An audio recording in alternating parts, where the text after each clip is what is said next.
Përkasin besimit musliman t'ju uroj gëzuar këtë ditë bukur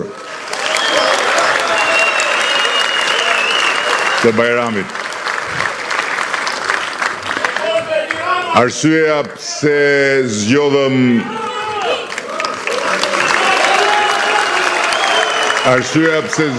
këtë sallë duke pasur parasysh edhe rrezikun që një pjesë mos mund të hyjë brenda, është se unë, me që ky është takimi i fundit përpara zgjedhjeve, do dëshiroja që jo vetëm të mbaj një fjalim dhe t'ikja, por dhe të merrja disa pyetje nga ju.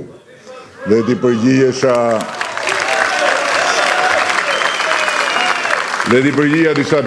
disa pyetjeve nga ju, ndërkohë që jo do vi pas zgjedhjeve, po pas zgjedhjeve ju jap fjalën që do vim të bëjmë një festë të madhe falenderimesh për të gjithë ju.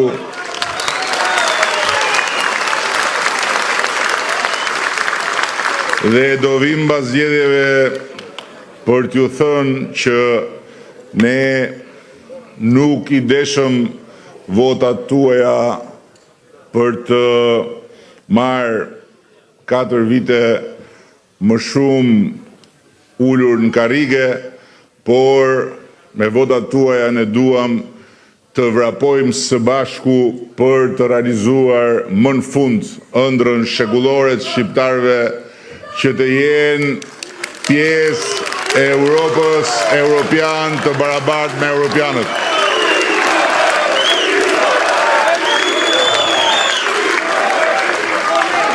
Më vjen shumë mirë që disa nga miq, shokët, shoqet që më shoqërojnë më treguan se gjatë ditës sotme, duke lëvizur në Athinë, duke bërë takime, duke marrë taksi e kështu me radhë, kanë ndeshur diçka që pak a shumë është e përbashkët tek shqiptarët e Athinës, që të gjithë kanë filluar ta pyesin veten nëse duhet të kthehen apo jo.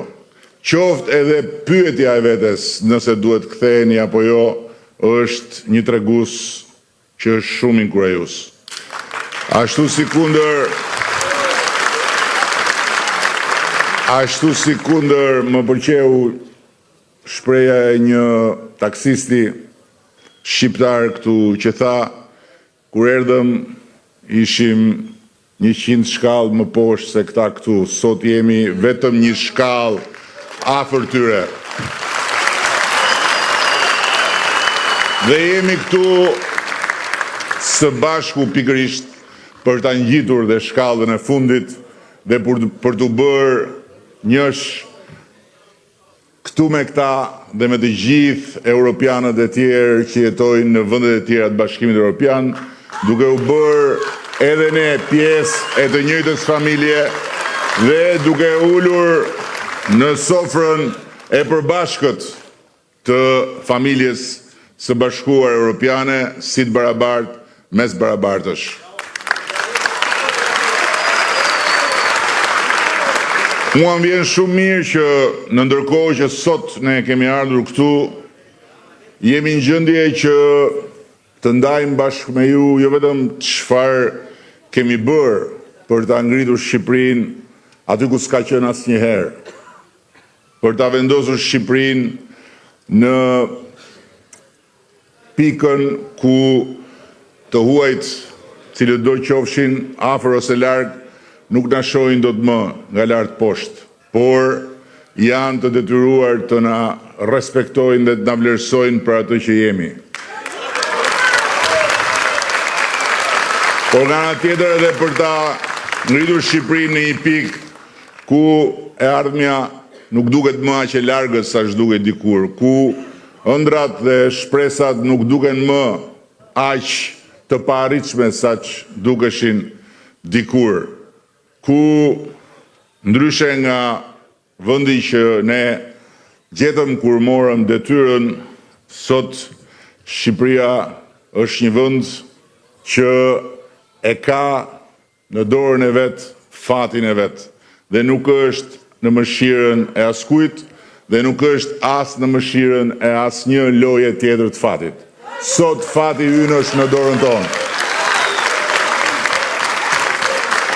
Kur ne morëm detyrën, Shqipëria ishte zhytur në borxhe.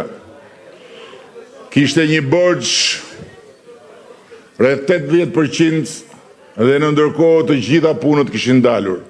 Të gjitha shërbimet kishin dalur. Spitalet nuk kishin më as furnizim me ilaçe sepse furnitorët ishin ndalur për shkak të borxheve të panumërta që qeveria nuk u paguante më. Shkollat nuk kishin më as shkumsa sepse furnitorët ishin ndalur për shkak të borxheve të panumërta që qeveria nuk u paguante më.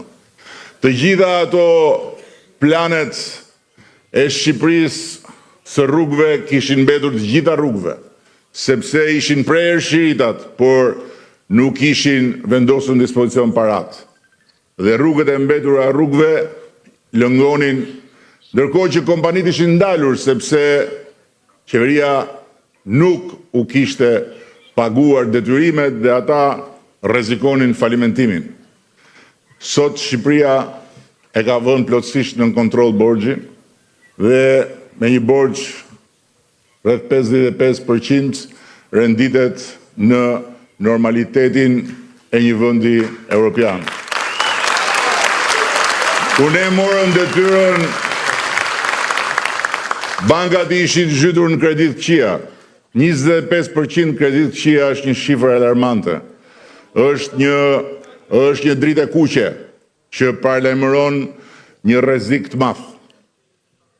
Rrezikun që ne shqiptarët dhe që shumë kush ndër shqiptarët e Greqisë e ka jetuar në lëkurën e vet, kur piramidat u kthyen në gropa dhe kur në ato gropa u varros njëherë mirë një pjesë e madhe e pasurisë së tyre të vënë me djerës, të vënë me gjak, të vënë me shumë sakrifica. Sot kreditë e këqija janë 95%, njësoj si në të gjitha vendet e tjera, dhe Shqipëria nuk ka as edhe një rrezik, përkundrazi. Kur ne morëm detyrën, të ardhurat për frym ishin vetëm 3.200 euro. Sot janë mbi 10.000 euro dhe në Shqipërinë 2030 do t'jenë 15.000 euro. Kur ne morëm detyrën, paga mesatare ishte diku te 370 euro, ndërkohë në sektorin publik. Imagjinoni, në sektorin ku njerëzit punësohen për të shërbyer të tjerëve, 370 euro pagë, ndërkohë që sot me vitin 2024 të mbyllur me pagën mesatare në sektorin publik 1.000 euro, ne e shikojmë me shumë optimizëm mandatin e 4.